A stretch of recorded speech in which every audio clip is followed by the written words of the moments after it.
21 दुर्वा, 21 मोदक असं आपण अर्पण करतो. 21 मोदक प्रिय आहेत गणपतीला, कारण गणपतीला आपल्याला माहिती आहे मोदक जास्त प्रिय आहेत. ते 21च का ते अगोदर सांगतो.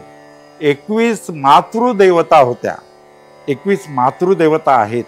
मातृभक्त असल्यामुळं गणेशाला आपण 21 अंकाचे वस्तू अर्पण करतो. म्हणजे 21 मोदक किंवा 21 दुर्वा, 21 पत्री हे अर्पण करीत असतो. 21 प्रकारची फुलं तशी अर्पण करीत असतो. आता 21 मातृदेवता आहेत म्हणून, आणि आपल्याला जी दुःख आहेत ती 21 आहेत, आणि म्हणून गणपती हा दुःख हरता सुख करता. ती आपली 21 दुःख हरण त्यांनी करावीत, म्हणजे तशी ताकद तशी शक्ती आपल्यामध्ये निर्माण व्हावी, तसा प्रयत्न करायची इच्छा त्यांनी आपल्याला द्यावी. यासाठी 21 दुःख हरण करणारा म्हणून 21 दुर्वा त्याला अर्पण करीत असतो.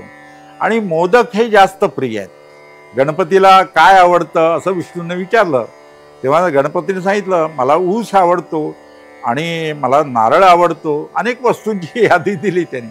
आता ऊसापासून गूळ तयार करतात आणि नारळाचा आणि गूळ घालून आपण पुरण तयार करतो, आणि मोदक हे गणपतीला अर्पण केले जातात.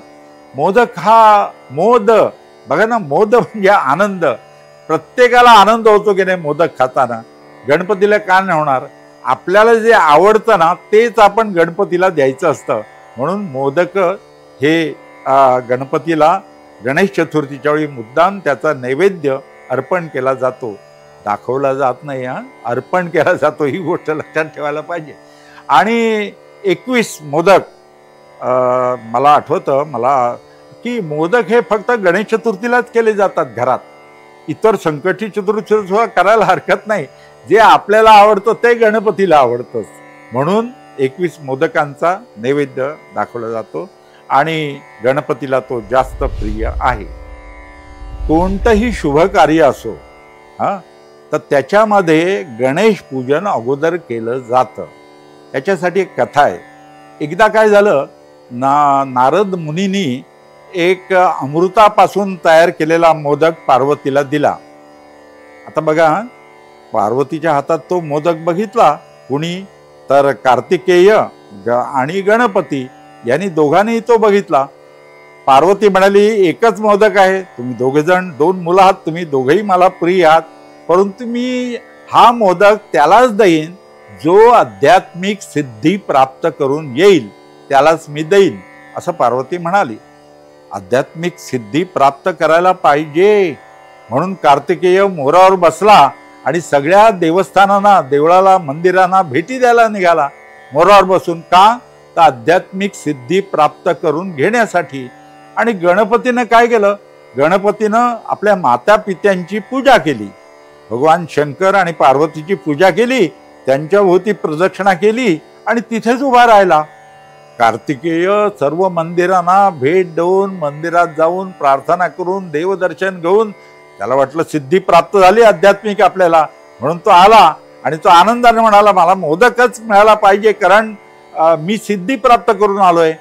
आणि गणपतीनं तिथेच नमस्कार करून आई वडिलांना उभा राहिला. पार्वतीनं दोघही मुलांना सांगितलं, कार्तिकेयला सांगितलं, मंदिरात जाऊन देवदर्शन करून घेण्यापेक्षा माता पित्याची सेवा करून त्यांचं पूजन करणं, त्यांच्या प्रती आदरभाव प्रगट करणं हे जास्त सिद्धिदायक आहे. तेव्हा मुलांना, विशेषतः लहान मुलांना मला मुद्दाम सांगायचं आहे की माता पित्याची सेवा करा. ती गणपतीने केली आणि त्यांना आध्यात्मिक सिद्धी प्राप्त झाली. म्हणून पार्वतीनं तो अमृतापासून तयार झालेला मोदक गणपतीला दिला आणि त्याला आशीर्वाद दिला की जिथे जिथे कार्य, शुभ कार्य असेल तिथे तुला पहिल्यांदा पूजलं जाईल. म्हणून आपण कुठलंही शुभ कार्य असो, प्रथम गणेश पूजन केलं जातं आणि मगच त्या कार्याला, शुभ कार्याला प्रारंभ केला जातो. तर हे विशेष आहे की माता पित्यांची सेवा, त्यांचं पूजन, त्यांच्या प्रती आदरभाव प्रगट करणं हे महत्त्वाचं आहे. हे विशेषतः तरुण पिढीने लक्षात ठेवायला पाहिजे आणि पालकांनी ते समजून द्यायला पाहिजे की गणेशाची पूजा आपण प्रथम का करतो, तर गणेशानं ही आध्यात्मिक सिद्धी प्राप्त करून घेतली, माता पित्याची पूजा केली आणि त्याच्या भोवती प्रदक्षिणा त्यांच्या भोवती करून सिद्धी, आध्यात्मिक सिद्धी प्राप्त केली. म्हणून त्याला अमृताचा मोदक मिळाला. आणि महत्त्वाची गोष्ट म्हणजे प्रत्येक शुभ कार्यात गणेश पूजन केलं जातं. आणि महर्षी व्यासाने सुद्धा, त्यांना सुद्धा सुचेना महाभारत लिहिण्याच्या अगोदर, तेव्हा म्हणजे त्याच पुराण लिहिण्याच्या अगोदर, तेव्हा त्यांनी सुद्धा गणेश पूजन केलं आणि मग लेखनाला सुरुवात केली. तर गणपती हा प्रथम पूजला जातो. याचं कारण त्याने आध्यात्मिक सिद्धी प्राप्त केली, तसे गुण आपल्या अंगी यायला पाहिजेत. ही गोष्ट या गणेश चतुर्थीच्या निमित्तानं आपण लक्षात ठेवायला पाहिजे.